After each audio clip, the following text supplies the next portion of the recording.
Good morning, guys. This is Kameshwari from Nalla Narasimha Reddy Education Society Group of Institutions. My subject, Watershed Management. Today, we are going to discuss about enriching damaged soils. Today's topic is enriching damaged soils. What are the different types? First one is mulching. Here, mulches including two types. One is organic mulches, another one is inorganic mulches. So, in this method, mulch material, organic material is applied to the soil surface to conserve soil moisture, prevent surface compaction, reduce runoff and erosion of top soil. So here different types of mulches means organic mulches and also inorganic mulches.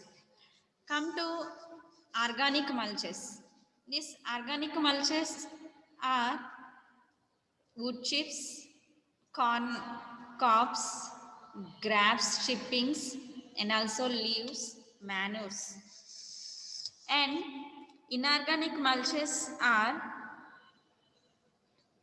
recycled rubber tires, stone, pebbles, gravels, etc. And next one is green manuring.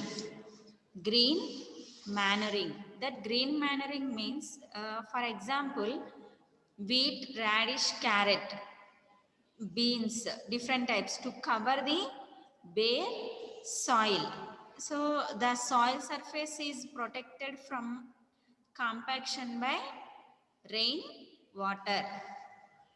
Next one is cover cropping. Next one is cover cropping. Here cover cropping means leaf greens, green leguminous. Leguminous means different crops have been used successfully as a cover crop. Here soil organic matter and a nutrient status prevent soil erosion. And next one is composting. Next one is composting. Comes to composting means here by using the composting your homemade material are natural or inorganic, organic or inorganic. Some cases vegetable cropping and petroleum hydrocarbons compost is very rich in nutrients. Here decomposition by aerobic microorganisms and the biodegradable organic materials suitable for composting are like sawdust, wood scrapping and grass chipping, fruits, vegetables. These are all hydrocarbons. Vegetable scrapping, compost is very much rich in nutrients, especially carbon and nitrogen, and can be used as organic fertilizers for growing plants. And they have a advantage of composting, easy cultivation of soil and also prevent soil erosion and also supplies essentially nutrients to the growing plants. And next point is vermicomposting.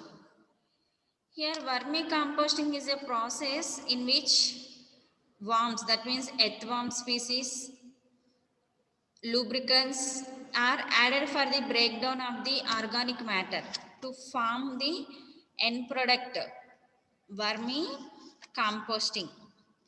Here earthworms cause aeration of the soil and its contains a mixture of minerals and plant nutrients, which is in a more accessible from farm for easy uptaken by the roots of the plants. And several investigations have revealed that earthworms are rich in nutrients, phosphates, and mushrooms and yellow fungus help in decay of the organic matter. And in this vermicomposting also they have a advantages: enrichment of soil with nutrients essential for growing plants, improvement of water holding capacity in the soil, and also growing of root, improvement in structure and growing of root, and also improvement in plant growth and crop yield. Here the main is several investigations have revealed that the earthworms are rich in nitrogen and phosphate, and mushrooms and yellow fungus help in decay of the organic matter. Next one is here green belt development. What is meant by green belt development? That means that helps to protect sensitive area, to maintain the ecological balance, enrich the biodiversity, enrich the biodiversity, and also act as a sink for the harmful gases released by vehicles and industries operating in the urban areas, to reduce air pollution, and also to absorb sound, to prevent soil erosion, and to maintain the aesthetic beauty, and also regenerate the soil. And one more thing is active mineralization and also crop rotation. What is crop rotation? Any advantages? Yes. Why? Because of in crop rotation means in the practice of growing different types of crops in this same field in a specific order. Different types of crops at a time, same field we can use, and then we can develop different types of crops. So the rotation of perennial crops and leguminous plants alternating with cash crops control soil erosion. Why? Because of here crop rotation means main area we can cover by using vegetation means in that area they absorb the water, conserve the water, reduce the runoff losses, increase the plant growth. So here leguminous plants increase the nutrient status of the soil.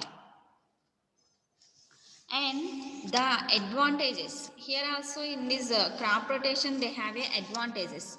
What are those? So increase biological activity by the growth of soil for fauna and fauna,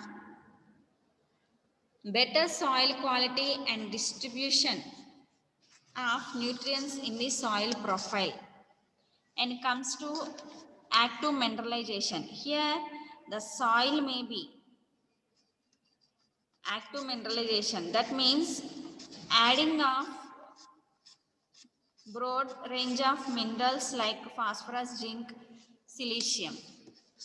These are the different types of enriching damaged soils. What are those? One is mulching, manuring, green manuring, and also cover cropping, composting, vermicomposting, and also green belt development, active mineralization, and also crop rotation. These are the different important ways of enriching damaged soils. Okay guys, this is one of the important topic in unit 5. So here main thing, the overall area covered by using crops. Crop rotation is implementing in different areas. That crop rotation means we can use perennial crops and then leguminous crops.